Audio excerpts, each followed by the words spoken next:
Right, hello everyone. It is almost time for the Pure Math 1 exam again, so I'm going to quickly do some of these last papers. Well, the latest papers, I should rather say. So we're looking at May, June 2024. So that was the last set that was written. Tonight I'm going to do paper 1-1 with you. Okay, let's just dive right into it. Okay, so for question 1, we've got express 3y squared minus 12y minus 15 in this format. Okay, so you should be able to identify that that is completed square format. We can see that they're wanting our coefficient to be on the outside of the bracket. So there's no tricks to this. We just need to go, just normal completing the square. So there are different ways to complete the square. What I generally like to do whenever you have a coefficient in front of the y squared, you need to take it out first. The difference can come in, you can either take it out the first 2 terms or the first 3 terms. I'm going to take it out the first 2 terms in this case. So we need to make sure that we divide both the y squared and the 12 by 3. Okay, now we're going to complete the square in the middle here. So there are different ways to do this. Generally, we halve our y value, and then we need to subtract that value squared. Maybe I should rather write. Okay, and that's all happening inside my bracket, so I mustn't forget to keep my big bracket there for now.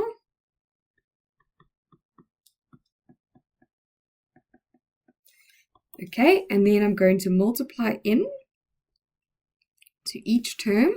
So what's happening is my 3 just goes on the outside,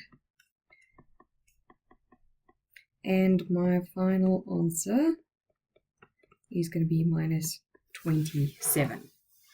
All right, so there are many different ways to do this. You could have taken the 3 out of all 3 terms, but you just need to remember if your value is inside the bracket, if I were to put my 15 in the bracket, it would be 15 divided by 3, which would be minus 5. And then when you multiply it all out again, it comes back to minus 27. So maybe if you've done it the one way, practice it in another way, just to make sure that you are happy and comfortable with the maths. The trick is with these things is every single line needs to be equivalent to the one above it. So if you were ever to multiply this out again, you need to get back to where you started. Okay, so that's a great way of making sure your completed square format is correct. Okay, then they say hence find the exact solutions of this equation. So when you see the word hence, it always means use whatever you did in part A to do part B. So let's see, how does this relate? Here we've got 3y squared, and here we've got 3x to the power of 4.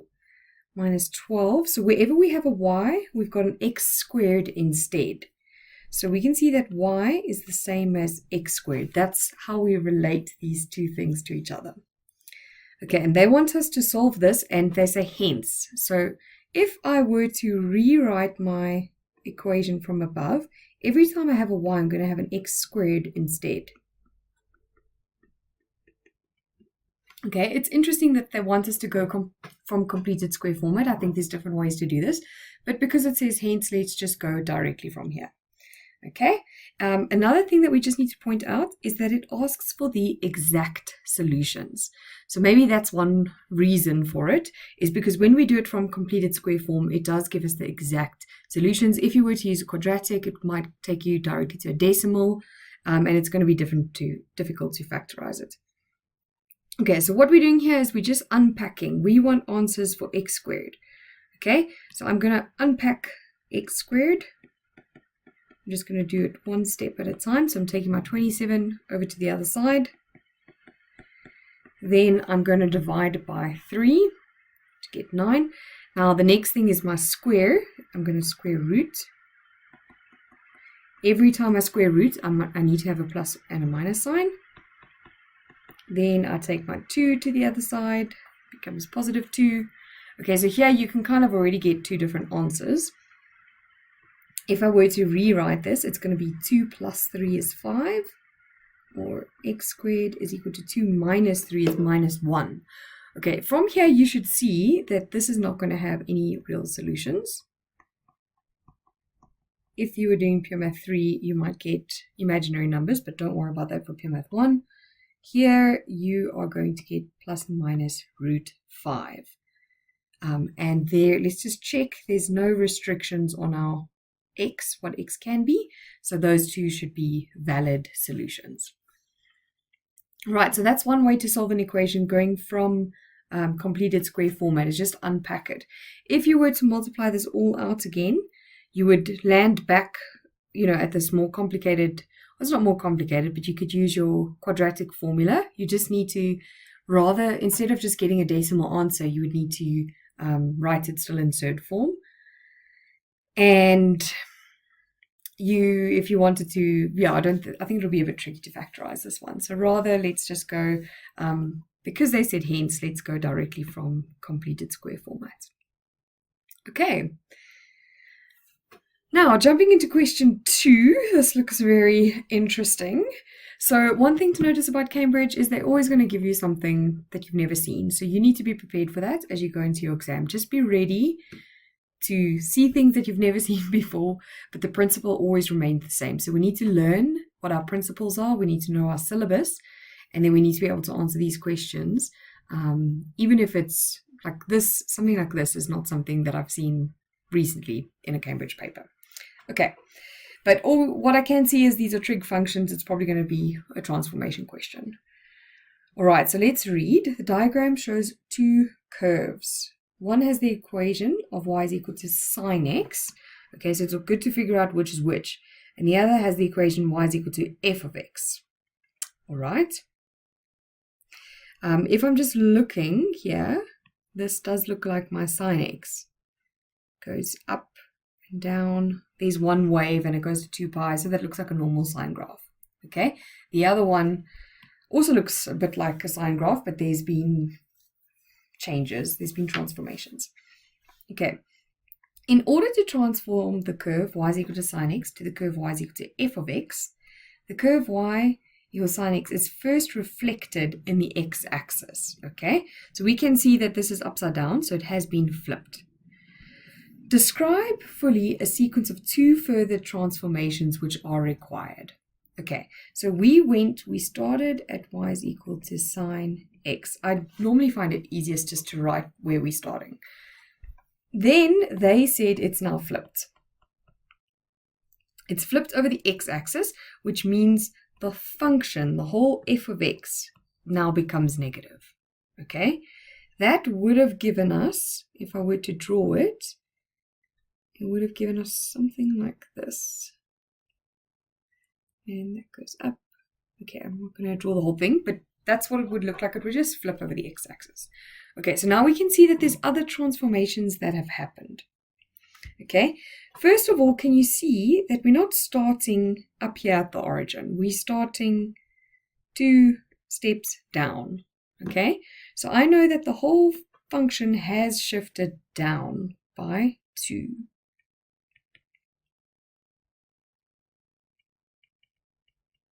Okay, but before I do the minus 2, I'm actually first going to do the stretch. I can maybe show you both of them.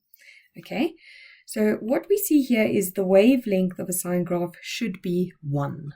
Okay, but if I look, I also like to just determine that's where my new axis is. Okay, so we can see there's a shift that's gone down by 2. But then can you see that the wavelength here, it goes down 3 and up 3. So this has also been stretched in the y direction. Okay, so now order is important with these things, and I'm going to show you what that looks like. So if I'm stretching this wave by 3, that means my whole function, so maybe I can just do this a bit more correctly. So whatever my function was now this 1 minus sine x, okay? And now I'm going to say I'm stretching it vertically by 3. Okay, so if I was to mathematically pop the 3 inside there, that's what my answer would look like. Okay, so it's a vertical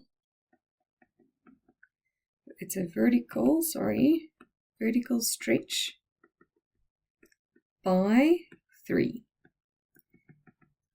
Okay, vertical stretch by 3 units, okay, or by a factor of 3. Let's rather do that. Okay, now the next thing that I'm going to do, I can see this graph has shifted down 2. So my whole f of x now moves down 2. I'm taking that whole function and I'm shifting it down 2.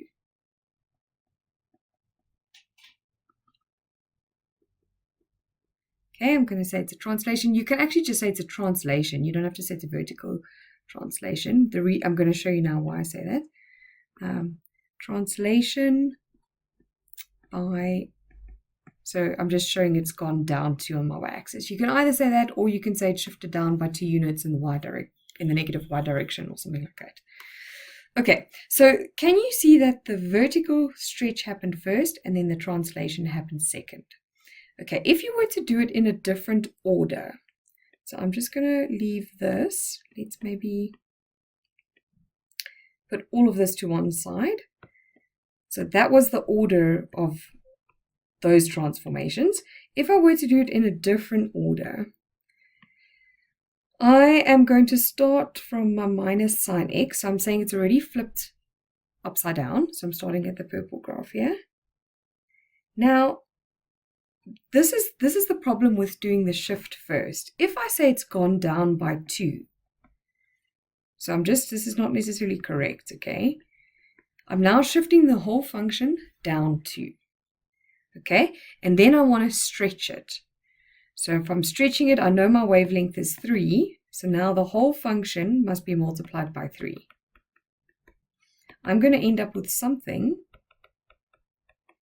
where it goes down to minus 6, and that is not correct. Okay, so we need to just be careful if we do the order of these. So if you know that this number is going to be multiplied by 3 at the end of the day, we need to actually shift it down by 2 divided by 3, so that when we multiply out, it becomes just negative 2, which is actually where we want to be. Okay, so this is also correct. You could have said shift, or let's say translation by 0 and negative 2 over 3, and then vertical stretch by 3, by a factor of 3. By a factor of 3. Okay, so that would also be a correct answer. So either one of these is correct. I think I would rather go with the first option, where we stretch it first and then shift it down. Okay, so my trick with this, what you have to understand is every time you're applying a transformation in the y, so you're applying it to y, okay, it means that it's applied to the whole function. So the whole function gets multiplied by 3. All right, then the whole function shifts down 2. Okay, and then over here, the whole function first shifted down, but now this whole function gets multiplied by 3, and that's why it's causing, we need to make sure that our initial shift is a bit different from what it appears to be. Okay, so have a go at that, practice it, see if you can understand the difference between these two.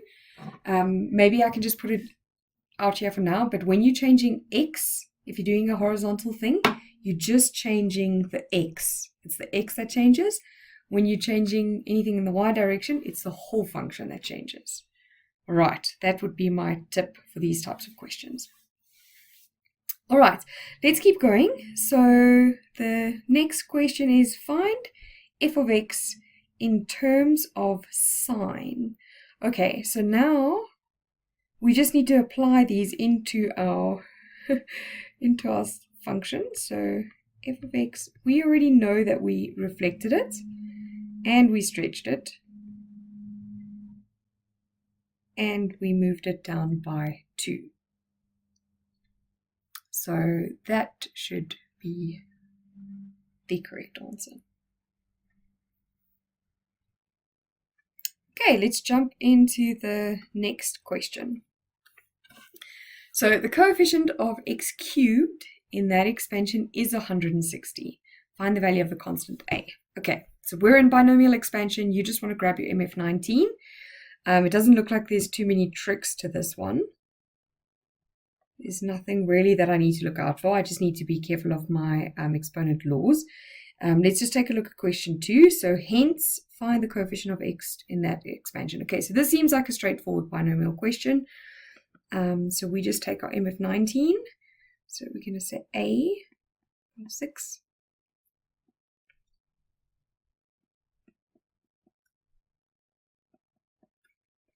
I like to write all of my terms in brackets all the time. Okay, what I'm looking for as I'm going is that I need to go down a power every time for my a value. So it goes 6, 5, 4. The next term is going to be 3.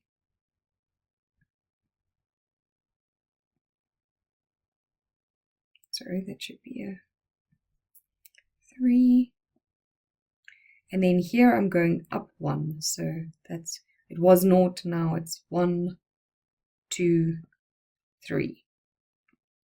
Okay, so you just watch out for the patterns. It's really easy to sometimes get confused. Then you don't want to expand this thing endlessly. I'm trying to look out for where am I going to end up with an x cubed. So in this case, I can see there's only x's happening in my b term. Okay, and if I raise it to the power of 3, this is going to be the term that I'm looking for. Okay, so I'm not going to expand the binomial any further, and you don't need to. You're just looking for the correct term that you need.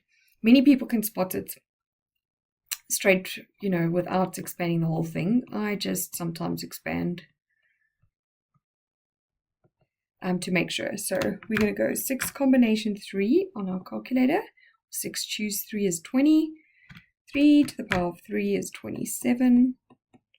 And then we apply our exponent laws. So the a and the x are cubed. And then we've got 20 times 27. Okay, that's 540.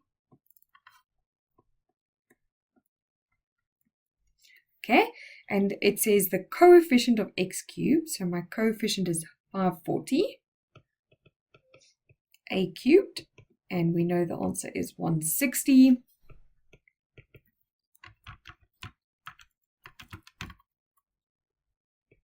Okay, I'm just going to keep everything in fractions. Okay, and if I cube root both sides, I'm going to end up with 2 over 3. Okay, and that is the correct answer. Now it says hence, so we've got to use this. Hence, find the coefficient of x cubed in that expansion. So let's take a look. Okay, so here we've got the same expansion, okay, but now it's also multiplied by this bracket.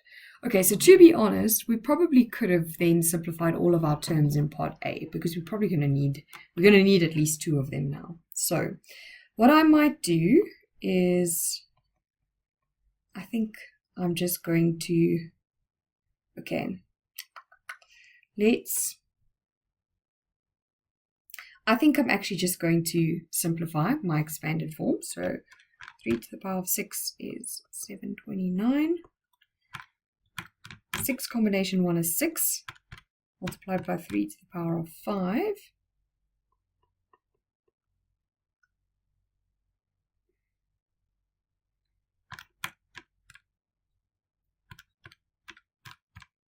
Okay, I'm just simplifying all of these. 1, 2, 1, 5, a squared, x squared. And we also know this is 540, a cubed, x cubed. Okay, so I'm going to show you now. We are probably also going to plug in our a that we actually did. So when we're multiplying these two brackets with each other, we can't just multiply them. You can't multiply them like that, because the one bracket is to the power of 6. So we first expanded it, okay, and that gives us our expanded form.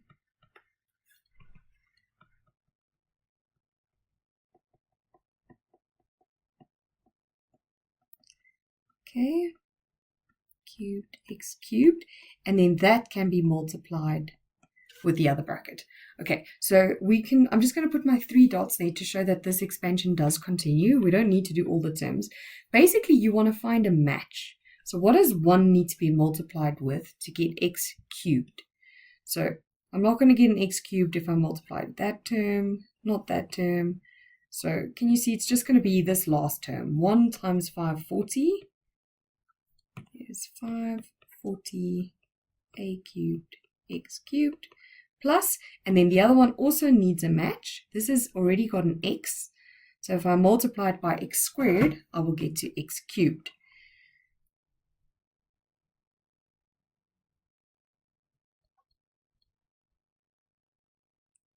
Okay, so if I just simplify here,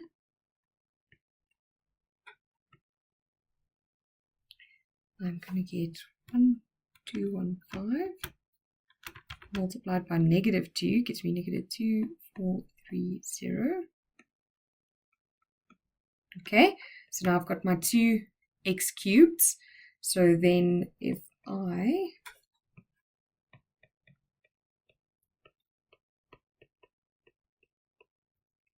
this is going to be my coefficient, but I already know that a is 2/3.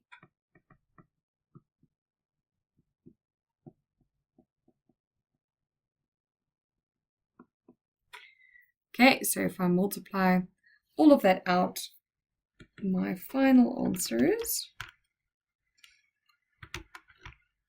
2/3 to the power of 3.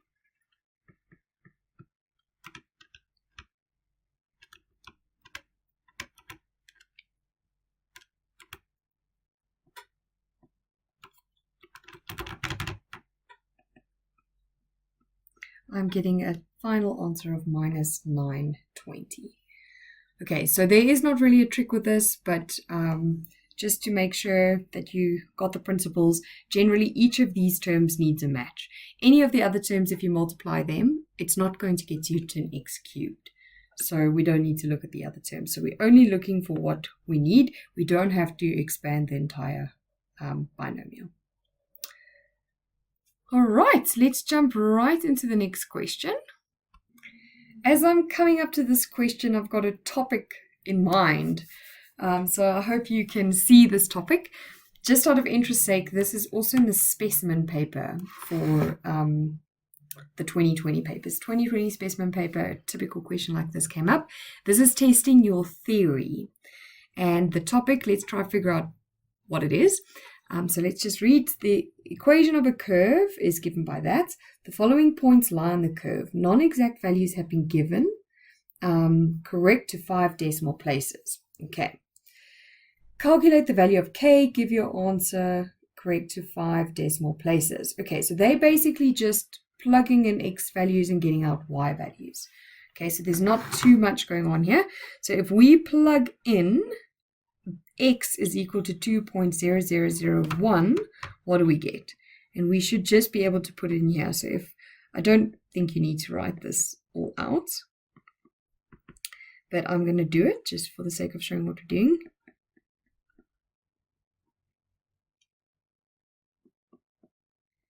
Maybe it would actually be good etiquette to also write it out.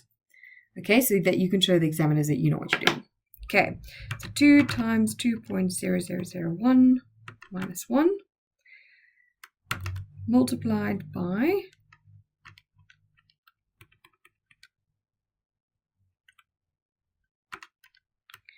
2, and then minus 2 is outside the bracket.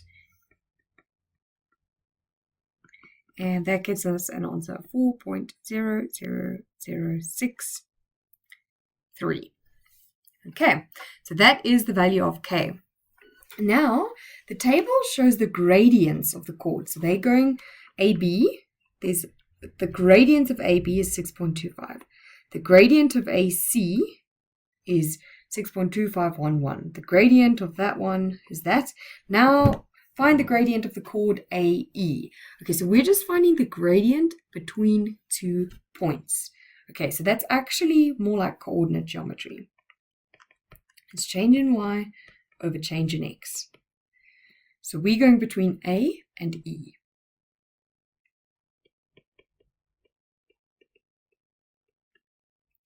That's 4 over 2.1 minus 2. And what does that give us? 63566 minus 4, and then 2.1 minus 2. That gives us a gradient of 6.3566. Okay, and then they say deduce right? Deduce the value of f-2 using the values in the table. Okay, so what is this? Deduce, basically we don't need to really do a calculation. We need to just look and see what is this answer. Okay, this notation you should recognize as differentiation. All right, what is differentiation? Differentiation is the gradient. So they're asking, deduce the gradient of the function where x is equal to 2. So what is the gradient of the function where x is equal to 2? And this is where your theory comes in for differentiation. Whenever you study differentiation, you should know that, first of all, in coordinate geometry, you can calculate the gradient between 2 points, okay, without changing y but changing x.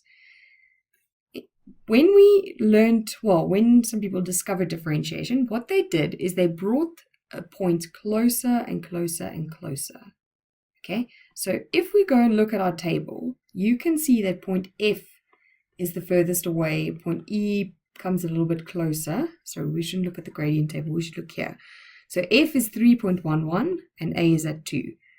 E comes closer, it's 2.1, okay? D comes even closer, it's 2.01. C is even closer, 2.00, and then B is extremely close to 2. So if A is at 2, we're basically bringing points extremely close to A. Okay?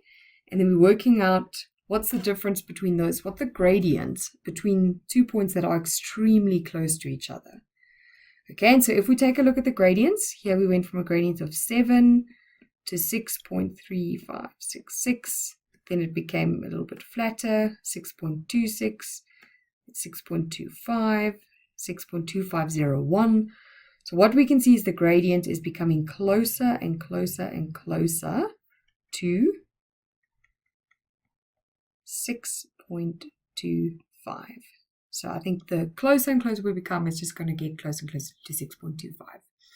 Right, so you need to know the theory of differentiation. You need to understand that this is 2 points getting closer and closer and closer to each other, and then you can read off the gradient. You can deduce the gradient without differentiating. Okay, they've intentionally given you an equation here that you don't really know how to differentiate this. If you are doing pure math 2 or 3, you could use the quotient product rule, actually, to differentiate this. But that's not what they're trying to test here. They're trying to test your theory. Okay, do you understand what is differentiation? If you go and look at your syllabus, they do say on your syllabus that you need to understand this idea of gradients converging at a point. Okay. All right, so that is what that specific question is testing.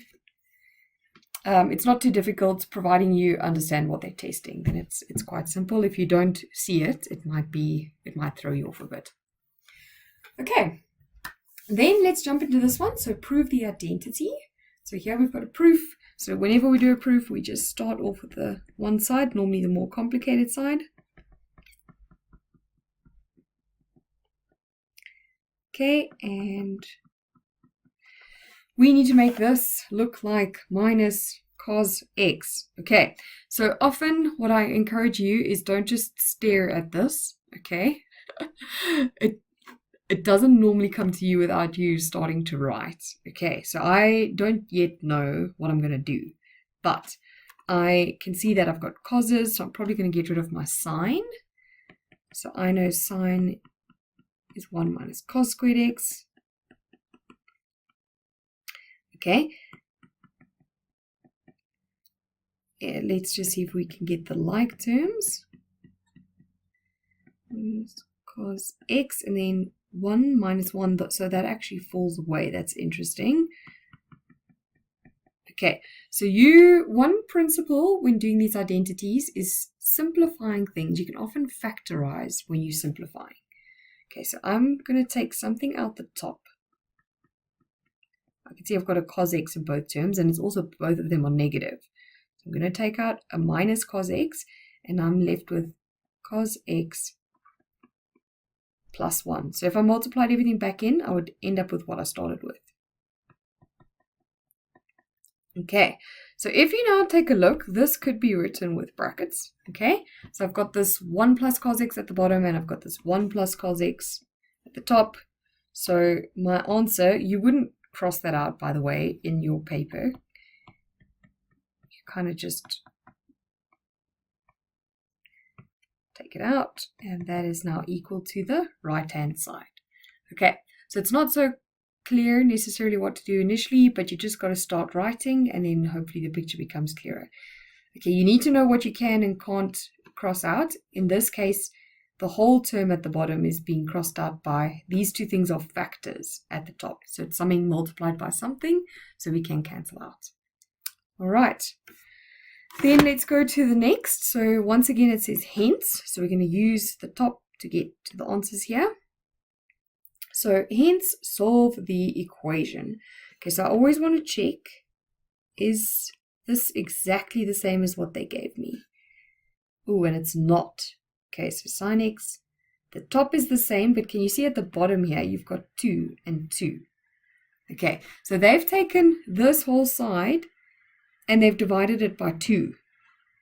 Okay, so if I were to divide it by 2, so can you see what I did there? It's basically 2, but then it needs to go into each term. So that must then be, divide the other side by 2 as well. Otherwise, it's not really going to be equivalent. So then I would say minus cos x divided by 2 is equal to a quarter. Okay, so always check what's the same, what's different. That's the first trick. Second thing we want to look at is, I've noticed here that we're working in degrees, and they want all the answers between 0 and 360. Okay, so I'm just going to get my cos x alone. Sorry, that was minus, so that's minus a half. Okay, I love to just draw to see what's going on here. So if I'm trying to solve this thing, my cos graph starts there and goes up. So that goes from 0 to 360. Okay, and we're looking for all the answers that cross negative a half. Okay, so I can expect 2 answers. And those are angles which are also, there's a symmetrical angle. Okay, so if I plug this into my calculator, I'm going to get my first answer. Just make sure my calculator's in degrees. Okay, and I'm getting an answer of 120. All right, and that looks about right because it's got to be greater than 90. So the first one is 120. All right, then there's different ways to find symmetry. The way that I like to find symmetry for cos, I just do the same thing every time. I can see that that angle there is 120, so this angle here, because it's symmetrical about 0, that's going to be minus 120 degrees. Okay, but I'm not looking for the minus 120. I'm looking for this angle here. But that angle is the same period. Well, it's in the same position as my negative 120. It's just one wave later. So I'm going to say minus 120, but then I need to add 360 to it.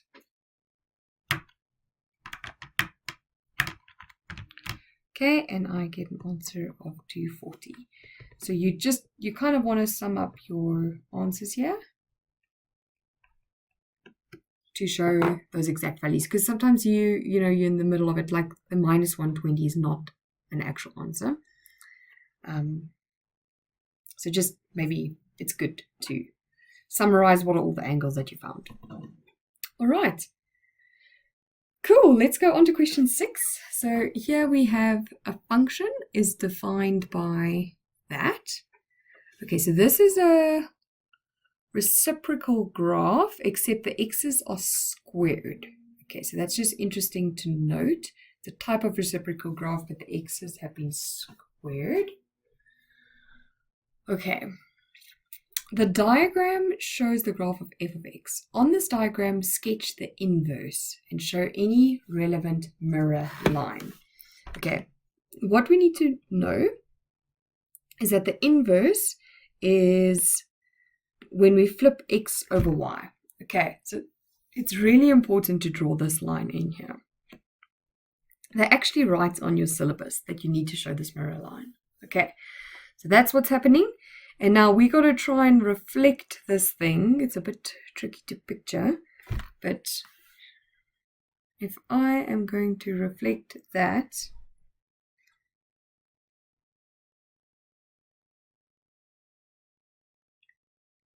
okay, so it will go depending, I mean, this continues, so it looks something like that. If that was a bit higher, it would look a bit more similar, but that's what it's looking like. So it is getting quite close to my x-axis, and then it's a bit further away from the y-axis. And that would be the direct inverse of the original function, where it's getting quite close to the y, and it's a bit further away from the x. Okay, so we've sketched it, and we've got a mirror line. That's pretty much what they ask for. Generally, it's good practice to just show that the line continues, okay, but it's not essential.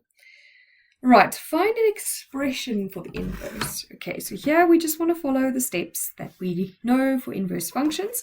Let's see what we come up with. I'm not sure if there's any tricks to this.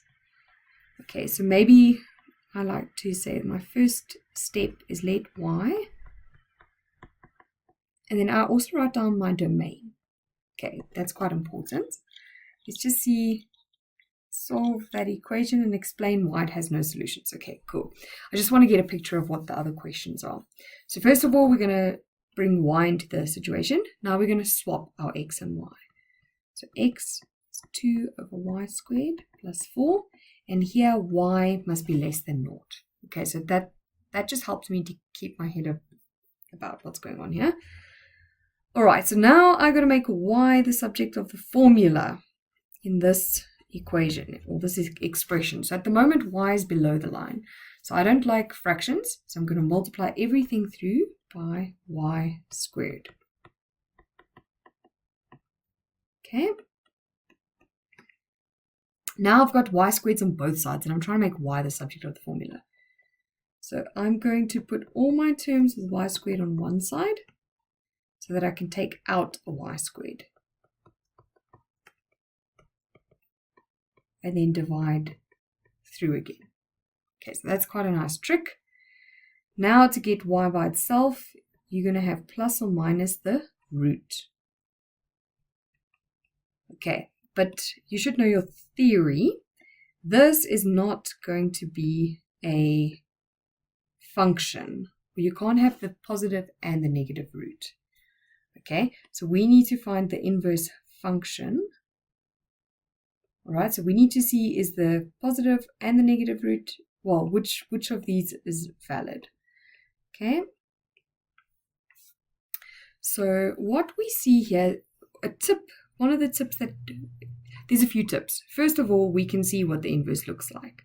Okay, so we can see here y is less than 0. We also know when we swapped our x's and y's, our y is now less than 0. Okay, so root is always positive. So we're going to need to take the negative root if our answer is going to be negative. Okay, so you must always summarize by picking one of the signs of an inverse. You can't have them both. Okay, and then my inverse function, I can now write it with function notation because this is a function. All right, maybe I can just say, so if the maths doesn't know that there was a limit on the domain, okay, so this function probably had two sides to it, right? But now it was squared, so it's going to go up like this. So this is not a 1-1 function. So we couldn't have actually flipped both sides. We could have only flipped one or the other. That's why the restriction was here in the first place. Okay. But the maths wouldn't have known that. So both would be valid. And then when you flip it, I'm not entirely sure what that's all going to look like. Probably something like that. But then it won't cross the 1-1, the vertical line test. Okay, so then only one half of the function is valid. Okay, but that's going a little bit more into theory. In general, when you're doing inverse functions, you need to make sure that you pick the correct sign. Okay, let's move on. So here they say, solve the equation f of x is equal to 4.5. Okay, that seems kind of random, but let's just do what they ask us to do. So 2 of x squared plus 4 is equal to 4.5. Solve the equation. That's literally what they're asking us. Okay, so here, once again, we don't want the x squared, so I'm just going to multiply out.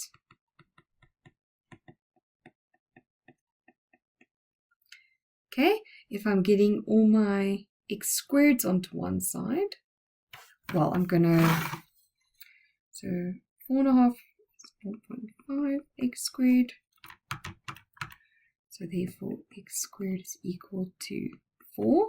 So x must be equal to plus or minus 2. But only one of these options is going to be valid because they say x is less than 0. So x must equal to minus 2. Okay, I must be honest, that is quite a random question. I'm not sure why they're asking that. Okay. Okay, let's keep going though. Explain why the inverse function equals f of x has no solution. So if these two are equal to each other, why is there no solutions? Okay, so if they were equal to each other, if there were solutions, they would intersect each other. Okay, but these graphs are not intersecting each other.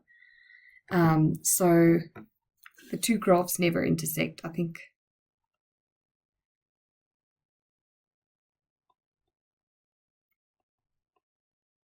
Okay, you could say something like the f of x is always positive and the inverse x is always negative, but the graphs never intersect, that's why there's no solution.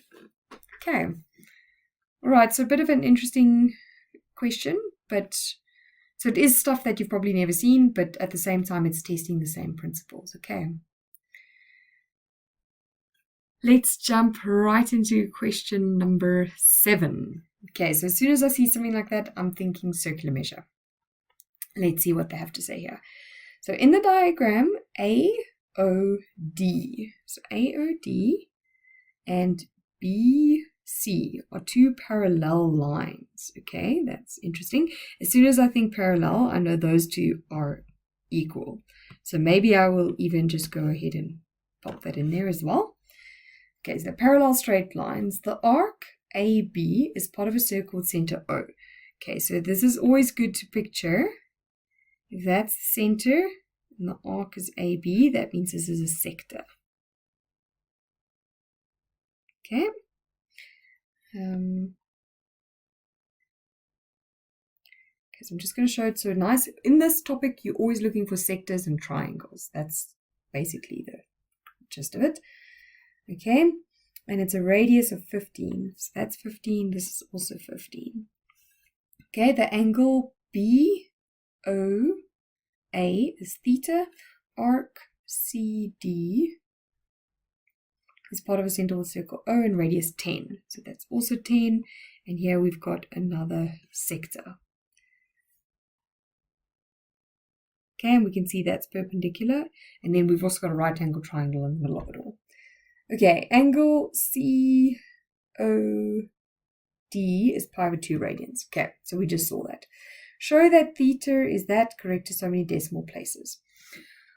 Okay, cool. So we need to show that angle of theta is that. So in this case, we're always looking for sectors and triangles. So I don't know if you can see it already, but here we have a right angle triangle. Let's maybe make it green in the middle. And we've got two pieces of information other than the right angle. So we're going to be able to solve anything. Okay, so that's the principle. So in that triangle, BCO, we're going to work with sine. Theta is opposite over hypotenuse. Okay, and we're looking at radians here.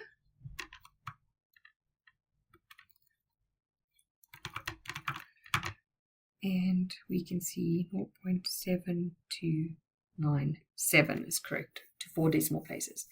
All right, so that's just because of the information that was given.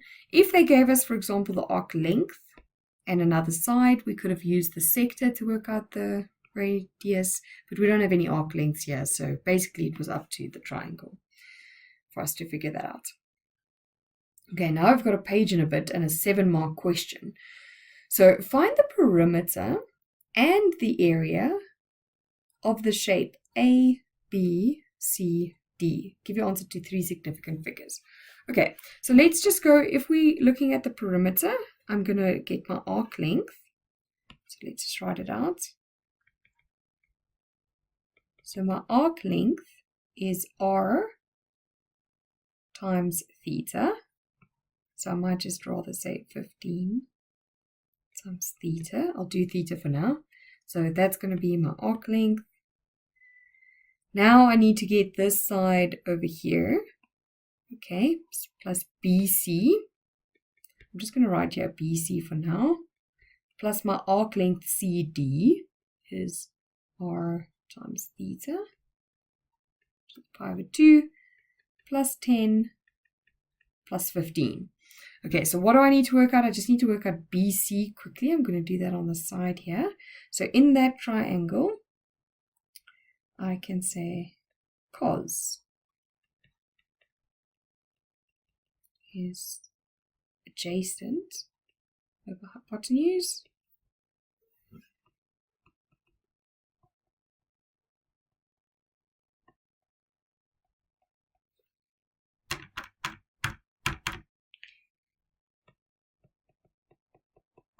Okay, and I'm getting BC is 11.18.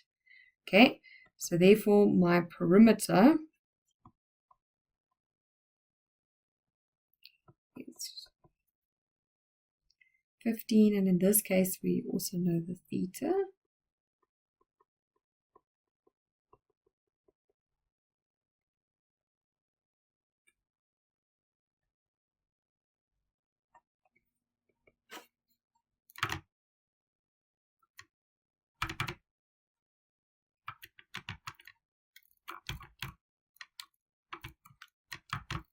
Okay, I'm just adding everything up here. Plus 5 pi plus 25. Okay, so this is really interesting. I'm just getting an answer of 62.8 units. Okay, and then, so that was the perimeter. Now we're going to look at the area. We've got 3 shapes here, 2 sectors and a triangle. I don't think that's too tricky. We don't have to subtract shapes or anything like that. Okay, so we're going to get our sector plus our triangle,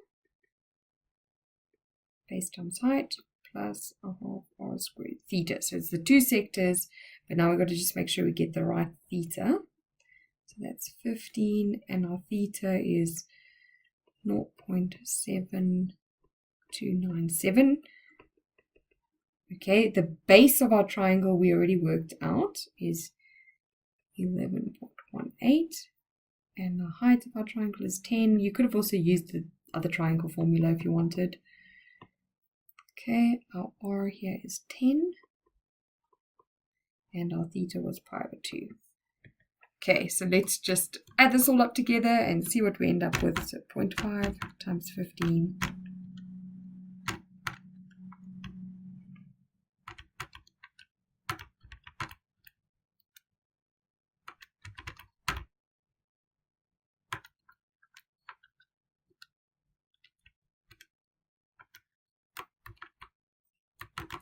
And this,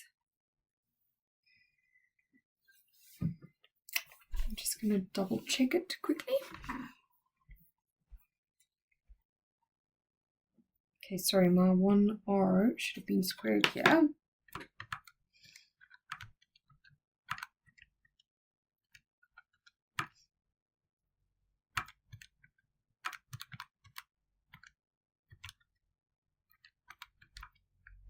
Okay, and we get an answer of 216.5, but they're asking for 3 significant figures, so 217 units squared. I don't think that was such a bad one, but just tips for this is always look for triangles and look for sectors. Then you need to know your sine, your cos, and your area rule for triangles. And then obviously if it's right angle triangle, you can use SOHCAHTOA, Pythagoras. I could have actually even used Pythagoras to find out BC. Okay, and then obviously area is the half base times height. So that's the theory that you need to know for these questions. All right, let's jump then right into question number 8. Here we have the first 3 terms of an arithmetic progression, or that, and that, where p is constant. Find the value of the 10th term of the progression. Okay, so the first 3 terms, let's just highlight them, is 25, that, and that. So whenever you get 3 terms in a row, okay, you can work this out. So your difference is going to be your second term minus your first term. And that is going to be the same as your difference between your third term minus, now you've got to put a bracket in here, minus your second term. Okay, so that's like the status general best place to start when we're doing this. So I'm actually going to just solve for p because I can see that I'm going to need to do that. 13 minus p. Here I'm not going to skip steps because otherwise I'm going to leave out a minus sign.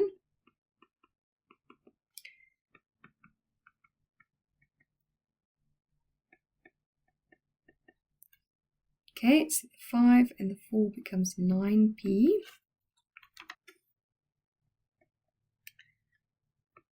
Okay, so this becomes 40 over 9. P is 40 over 9. All right, cool. Find the value of the 10th term. Okay, so I always like to highlight, they want the word term, so it's not the sum. Okay, so we're looking for U10. All right, so your formulas are on your MF19. U10, well, let's just get the main formula. You don't need to write this on your paper. Okay, I'm just going to write down the formula. That's the one we're looking for on our MF19. Now, if it's 10, we've got to get our, we're going to have 9D. That's what we're looking for. So we need to find our A and our D still. So what is our A? Our A is the first term. So we already know that A is 25. And now we need our D. So I'm going to quickly solve for D. D is 4p minus 1 minus 25. So you could have used the third minus the second, or the second minus the first. So I'm going to say 4 times 40 over 9.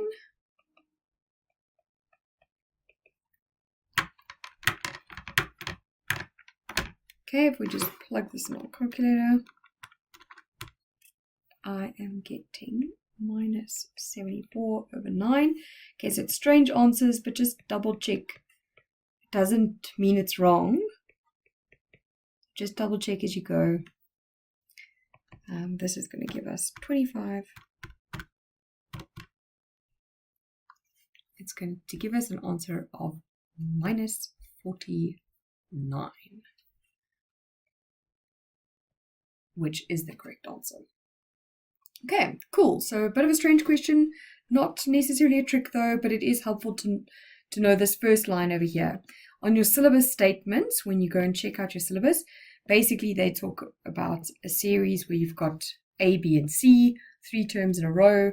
So B minus A is equal to C minus B, or 2B is equal to C plus A. So that's the syllabus statement that you need to understand when doing this. All right, next, so looks like we've got something similar here.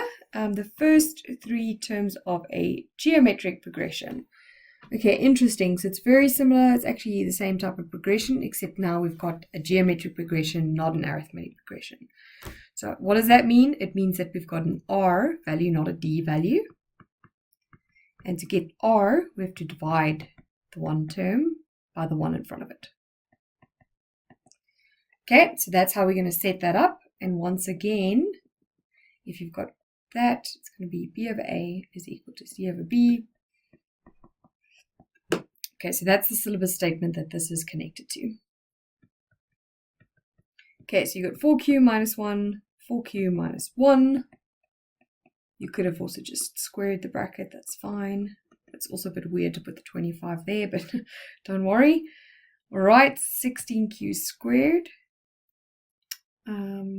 Minus 4q minus another 4q.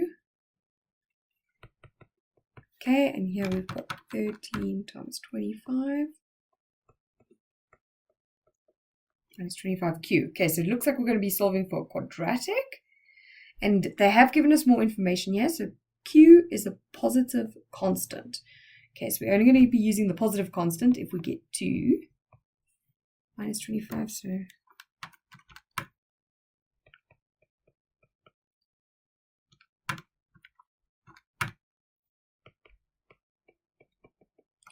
okay, so here we've got a quadratic.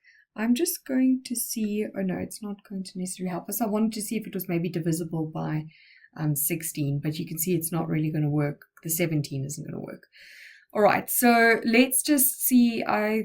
We could probably factorize this, but I'm going to actually just do it with a quadratic formula. It just looks more simple at the moment.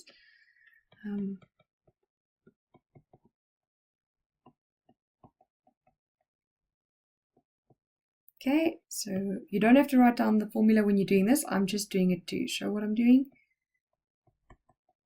You do need to plug in your values, though, if you're going to use the quadratic formula. They want to see the plugged in quadratic formula. Okay, over 2 times 16. And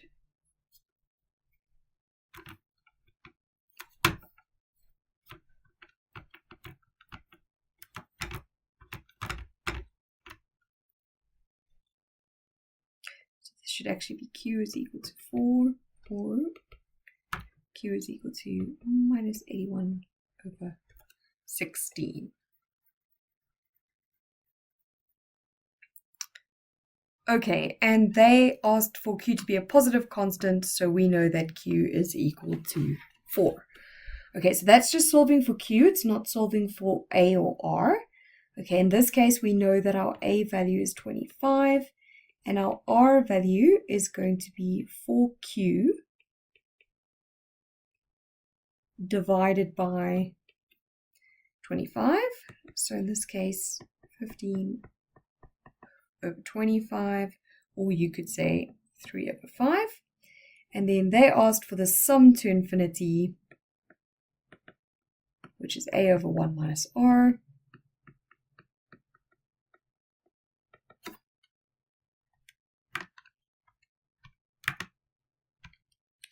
And that gives us a sum to infinity of 125 over 2.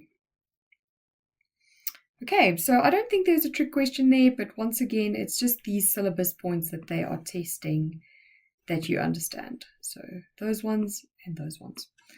Okay, so just take note of that for an arithmetic and a geometric progression. All right, let's jump into question 9 then. So this is our third last question. This is looking a lot like an integration question. Let's see what they say. So the diagram shows part of a curve, and the lines x is equal to 2.4 and y is equal to 1. Okay, the curve intersects the line at that point.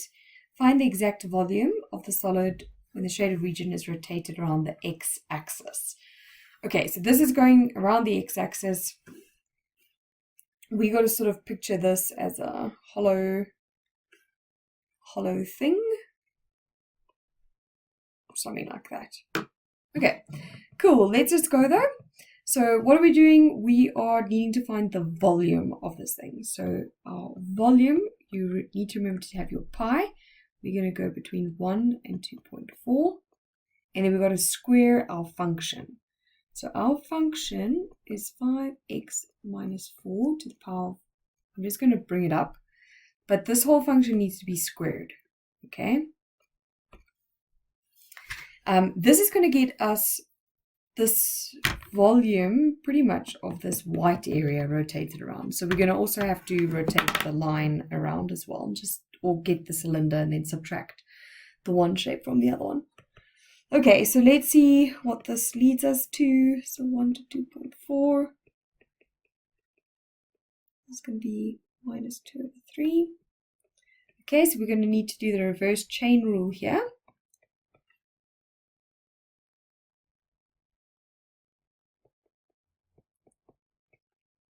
We need to go upper power, so it becomes a third, divide by the new power, divide by the coefficient of x.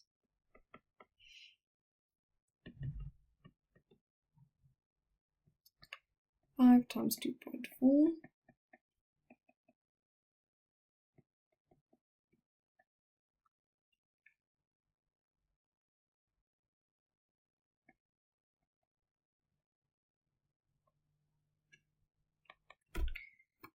Okay, they want the exact volume. Okay, so now we can't just round these things off. We're going to have to work with exact values, yeah?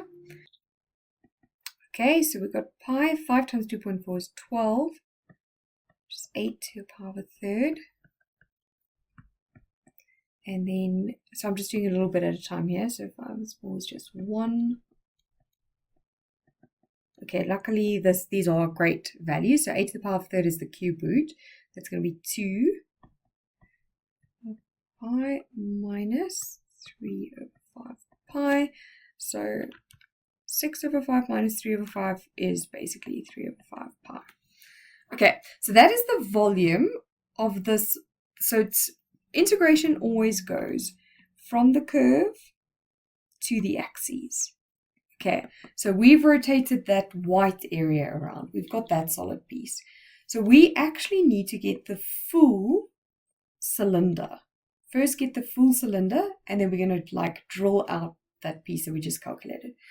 So this cylinder here, the radius is going to be 1, and the height is going to be 2.4 minus 1, which is going to be 1.4.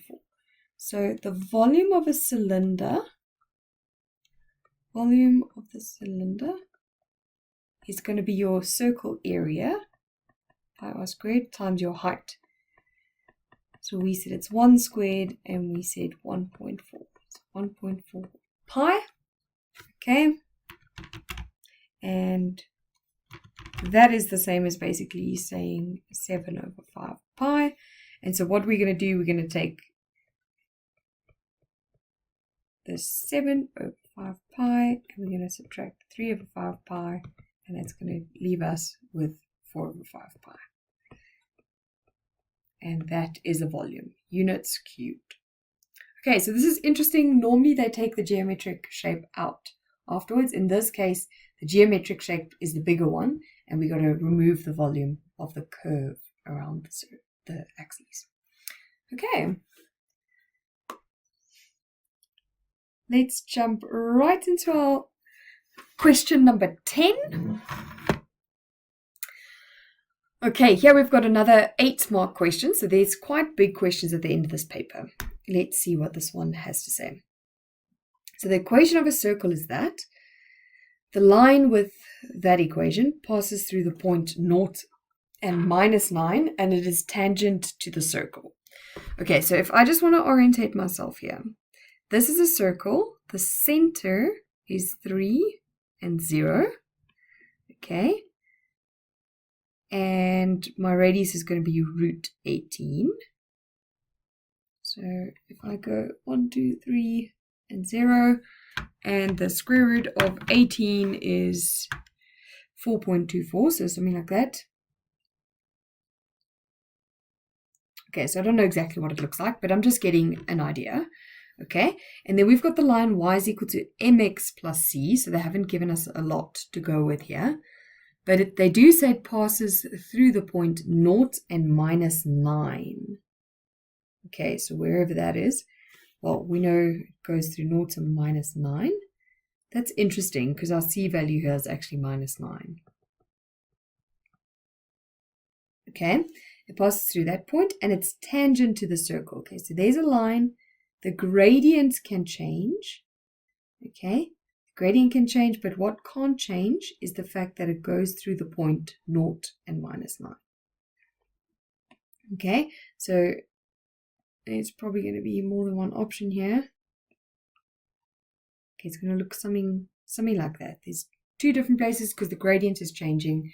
So there's 2 possible places where it could be tangent. Oh, and then there in the question it actually says that. Find the 2 possible values of m, and for each value of m, find the coordinates of the point at which a tangent touches the circle. Okay, so we first got to figure out what are the gradients. What are those 2 gradients? And then what is the actual point where the line touches the circle? Okay, I don't know if this was information that we were supposed to know already, but it seems like our C value is -9, because that is where it crosses the x-axis. Okay, but can you spot that this is a discriminant question? And the reason is because we know that it's a line in a circle and they're intersecting if it's twice, once, or none. Okay, in this case it's tangent, so it's going to intersect twice. I mean, not twice, it's going to intersect once. Okay, so we can do this, we can solve this as a discriminant question. There's probably another way to do it as well. -9 squared equals 18. I'm just going to do it with discriminants.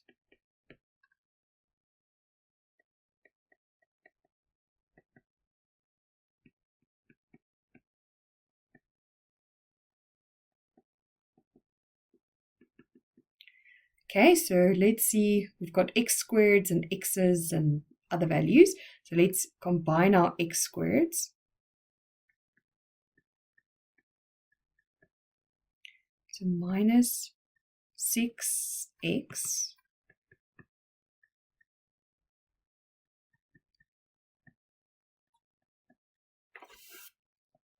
and then here we've got 9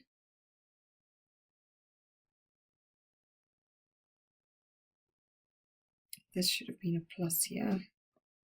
Oh dear. Okay, hold on. Let me just reverse quickly. Just so it's x squared plus all of those terms is equal to 18.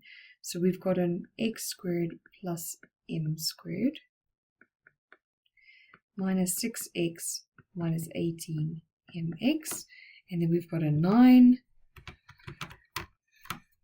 plus an 81 minus an 18.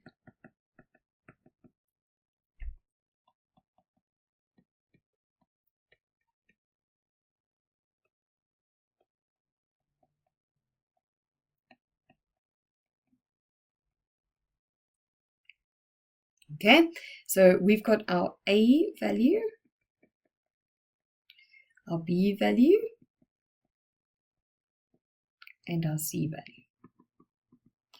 So we want our discriminant to equal to 0. We want to force the line in the curve intersection to only intersect at one point.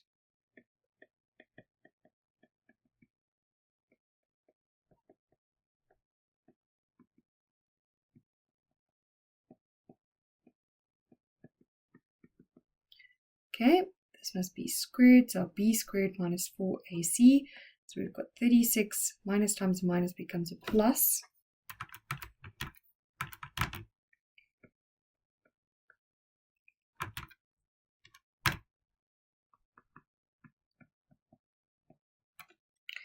Okay, 4 times 72. I'm not going to do shortcuts here.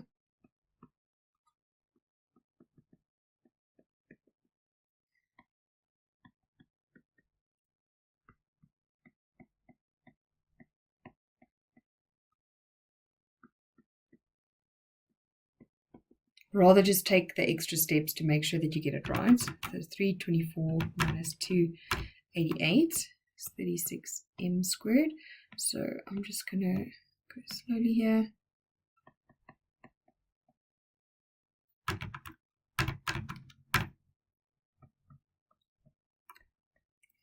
Okay.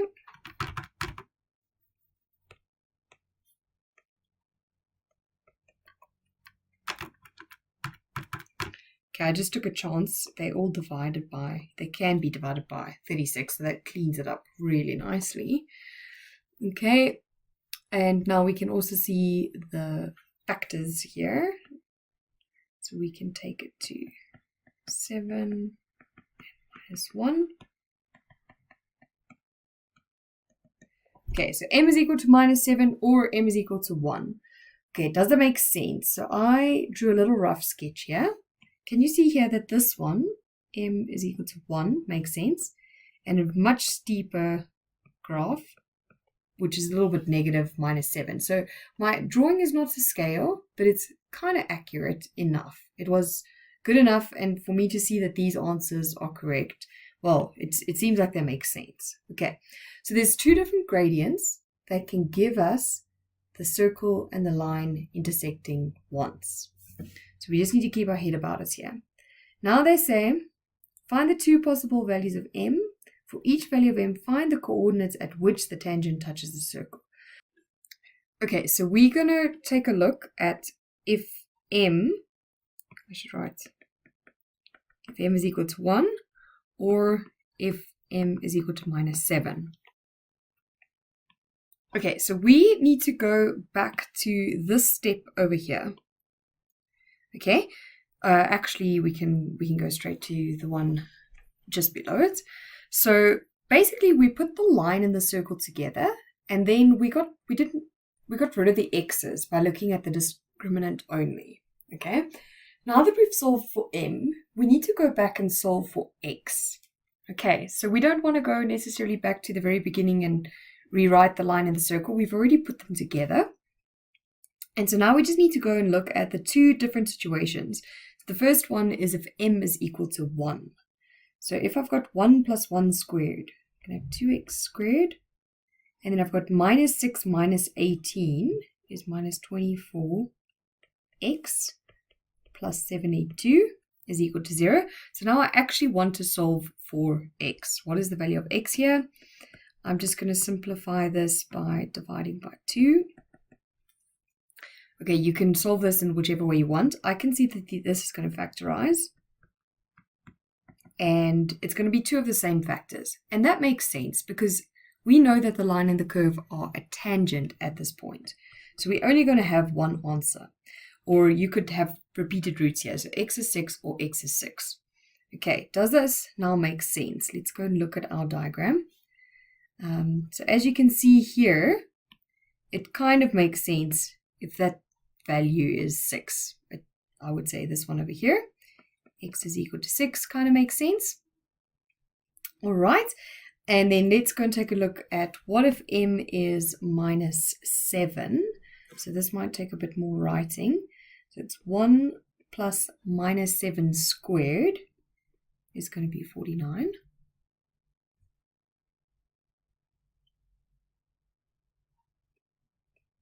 Okay, and then we've got minus 6 minus 18 times minus 7 x plus 72 is equal to 0. Okay, I've squished this in a little bit here, but let's just simplify it. 50x squared, and then we've got minus 6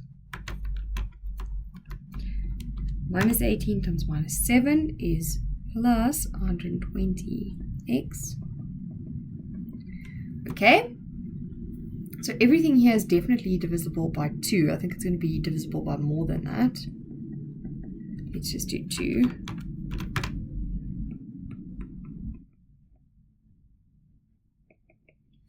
Okay, now to solve for this, we can either use the quadratic formula or you can try to factorize it.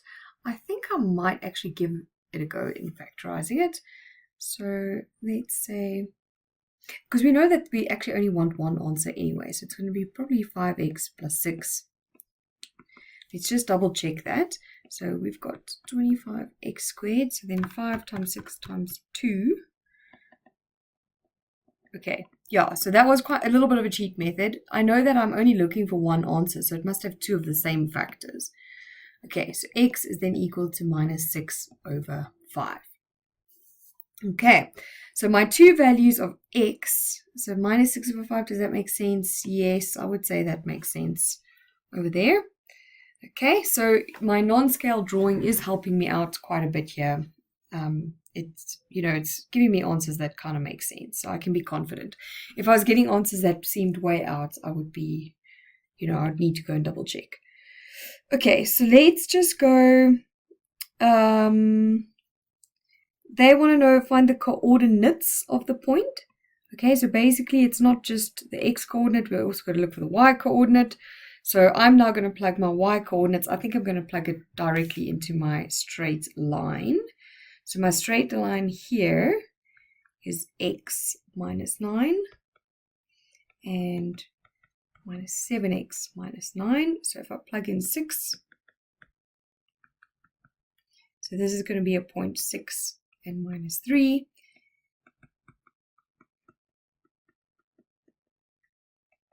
Okay, so minus 7.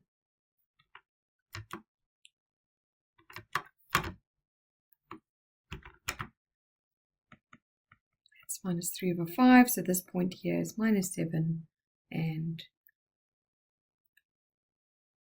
sorry, not minus 7, that's the gradient. My x coordinate was minus 6 over 5, and my y coordinate is minus 3 over 5. And those are my 2 points. And I didn't use all the paper that they gave me, but it is quite a lot to keep your head about, so go for it. I would encourage you to just draw a little sketch, but don't sit with your ruler measuring anything. You just want to have a basic idea of what's going on. Okay, but this is an 8-mark question, so that's quite a lot of marks. Let's just quickly see, that is 10-11% of your paper. Okay, so really important. Let's go. We've got the last question here. This is also a 5-mark and an 8-mark question. Okay, number 1, a function is defined by that. Okay, so this is a strange looking function, not one that we are really familiar with. Okay, x is not equal to 0, so this is going to be an asymptote over here. The graph is shown in the diagram. Find the set of values for which f is decreasing. Okay, decreasing functions. It looks like it's going to be something like that. But the definition of decreasing is where your gradient is less than 0. So we need to solve and find where is the gradient less than 0. Okay, so if I rewrite my formula,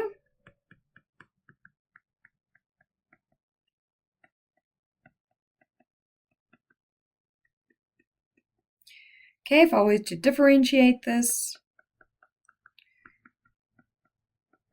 I go down a power, and that one falls away. And now I want this to be less than 0. Okay, so this is interesting. There are different ways to solve this. I am going to take my exponents down. Okay, and I'm going to multiply through by x to the power 4, which is positive, so I'm not changing my sign at all.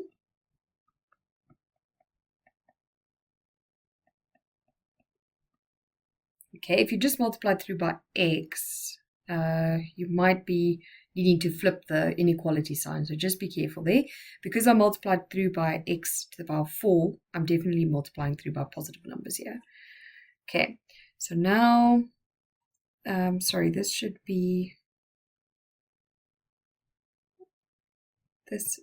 not be like this. This should be minus 12, and that's 3x squared. Okay, now I'm taking out, well, actually I can just,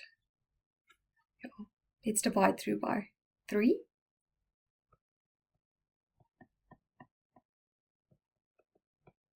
I've got my 2 roots. So when I'm solving an inequality, I have to plot my 2 roots. I want to know where is it less than. So x is less than 2 or greater than minus 2. Okay, but this is really important now. It's decreasing at those 2 points, but it cannot be not at x equals 0, because obviously there's no value there for x is equal to 0. So always just double check your restrictions as well. Okay, does that make sense? Yes, that makes sense. So basically I'm going to have 2 here and I'm going to have minus 2 here, and it's decreasing on in between those values. Okay. Now the last part, a triangle is bounded by the y-axis, the normal to the curve at the point where x is equal to 1. Okay, let's just quickly draw that. So x is equal to 1 is going to be somewhere here. I don't really know exactly where. The tangent to the curve is probably going to look something like that. And so the normal to the curve is going to be perpendicular to that. Okay, let's just see the rest of the question. So the y-axis, the normal to the curve at x equals 1, and the tangent to the curve at the point where x is equal to minus 1. Okay, I don't know where the tangent to the curve where x is equal to minus 1. I wonder if it's where it crosses there. Okay, so the y-axis, the normal, and the tangent. So it looks like this is going to form a triangle. Wow, this is an interesting question. Okay, so cool. Here you see a very cool looking triangle. Okay, the y-axis, the normal, and the tangent. Find the area of the triangle. Give your answer correct to 3 significant figures. Okay, cool. This is a very interesting question. So it really helps to orientate yourself. If you don't draw it, I think it can become very confusing. Okay, so we need to find the area of this triangle. Okay, so area, if you could find 2 sides, so let's say, for example, this length down here, if you could find a length like that, maybe a length like that, and the angle in between them, you could find the area. Tangent and the normal, it kind of makes me wonder if that's perpendicular. Okay. Shall we just, I think we should just start somewhere. So let's get the normal to the curve at the point where x is equal to 1. Okay, so we're going to have to differentiate the curve. We've already done that. It's over here. And we want the gradient where x is equal to 1.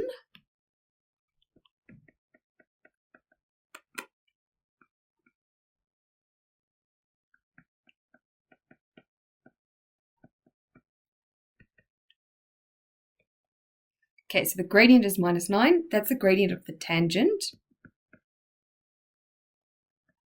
So the gradient of the normal is going to be 1 over 9.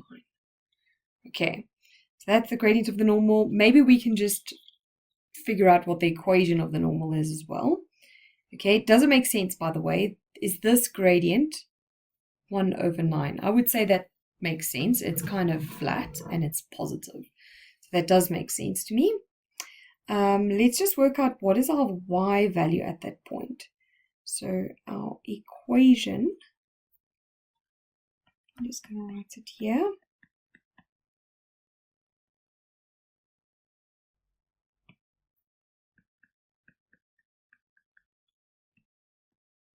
Okay.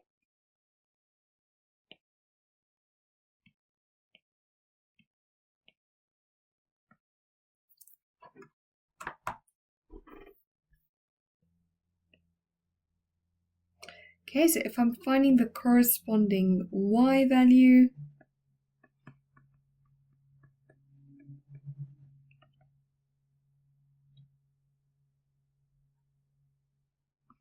the corresponding y value is just going to be 3. So now if I use my equation of my normal, I've got y minus y is my gradient, x minus 1. Okay, I'm going to just get this into a format that I prefer.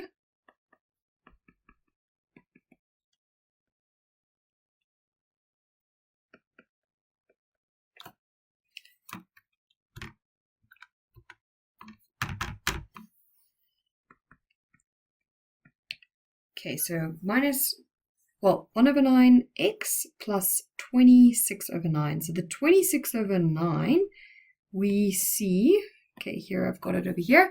That is where it's going to cross. That's going to be the y-intercept of that line. It's 26 over 9. Okay, so even if you don't know where to begin with these questions, just start calculating. So for example, the normal to the curve, we've now got that. Okay, so now I'm going to find the tangent to the curve. So that's going to be this line over here. Okay, what is the equation of that line? It is where its tangent at the point x is equal to minus 1. Okay, so let's take our equation. We're going to plug in minus 1.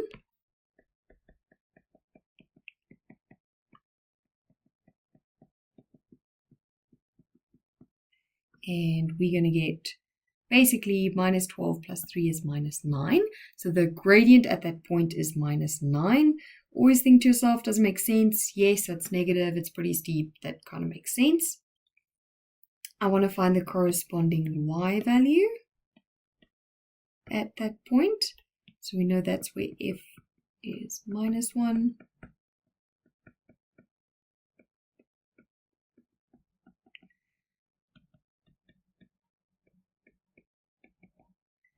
And here we've got basically 1.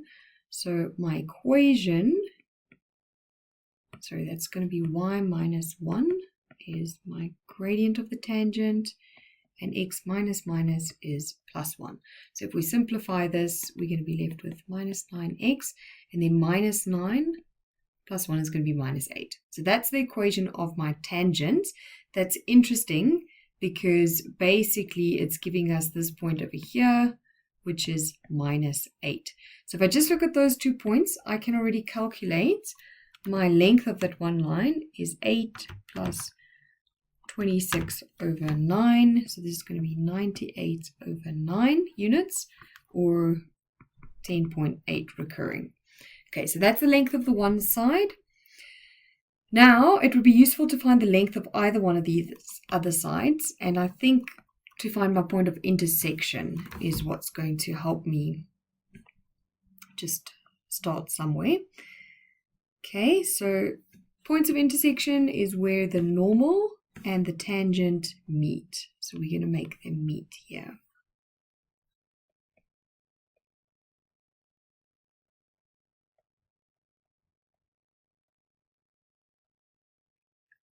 Okay, so I've got 1 over 9, adding 9 to it.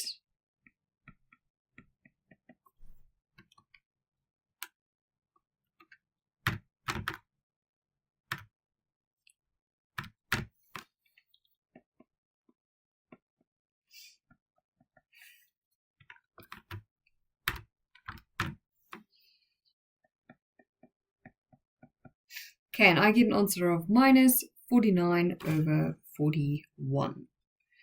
Okay, so that's my x-intercept, so minus 49 over 41, not my x-intercept, that's this value over here. Okay, let's find the corresponding y coordinate. So what I'm thinking of is if we could have this full coordinate. Okay, and if I can get the y value, then I can find the length of either one of those sides quite easily. Okay, so the y value, I'm just going to plug my x into this straight line, for example.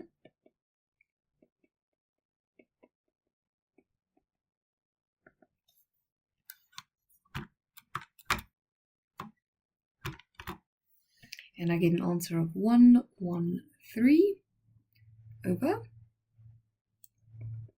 41. Okay, so 113 over 41 is the y value here. Okay, so what do I need to find the area? Well, to find the area of a triangle, either half base times height. So I need to find that height and that length. Or I could find an angle, one of the angles in these triangles. I think what I'm going to do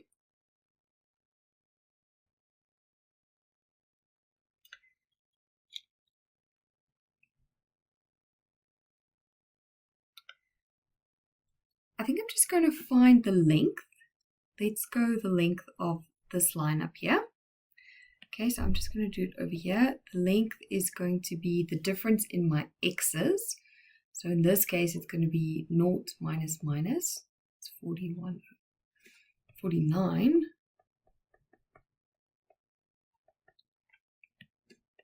Okay, so the length works a little bit like Pythagoras. So here we've got 26 over 9 minus 113 over 41. And get the root of that. So what is this answer? It's becoming quite an interesting question.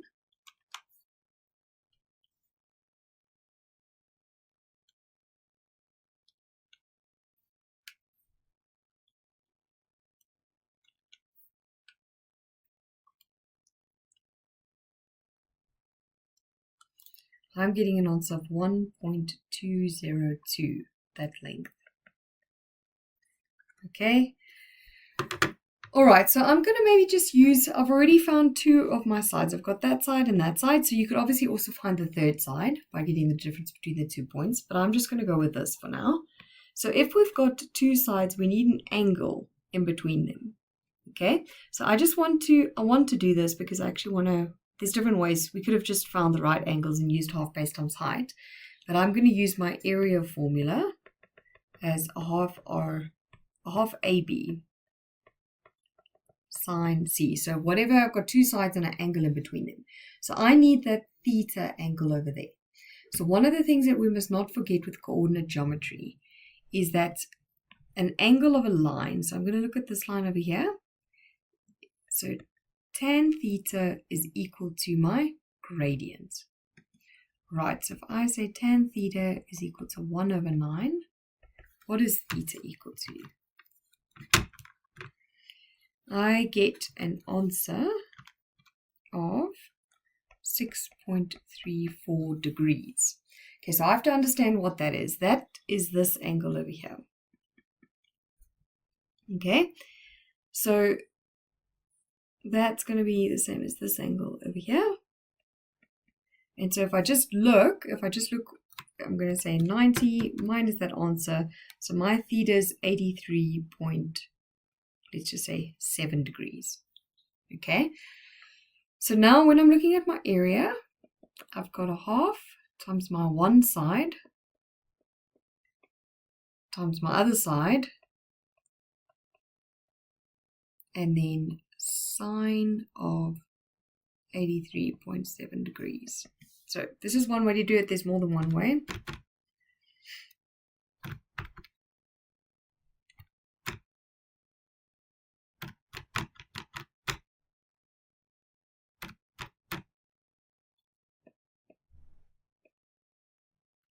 Okay, here we've got an area. I've tried to keep all my decimals intact, okay? If you don't do that, you might miss or get incorrect decimals. So I've tried to keep them on my calculator as I plug them in. And I'm getting an answer where the area is 6.51 units squared, and that does look correct. Okay, so really interesting question. You can collect quite a lot of marks in this question by just calculating your equation of your tangent, your equation of your normal. If you couldn't picture it, you might have trouble getting the triangle, but I encourage you to take a bit of time to just draw and maybe even try this in a few different ways. See if you can get a different angle. See if you could get maybe the length of this side here. Actually, to be honest, I didn't test if that is a 90-degree angle. We maybe need to confirm that before you use a half base times height. But always remember that your area formula, this is a very handy area formula. You need two sides and the angle in between them. And then this is also a nugget that you definitely need to remember. All right, that brings us to the end of this paper. I must say I'm quite exhausted. All the best for those of you writing these upcoming exams. I hope it goes tremendously well. Please post something that stood out for you, anything new, pop it into the chats, into the comments. It would be lovely to see. Thank you. Bye.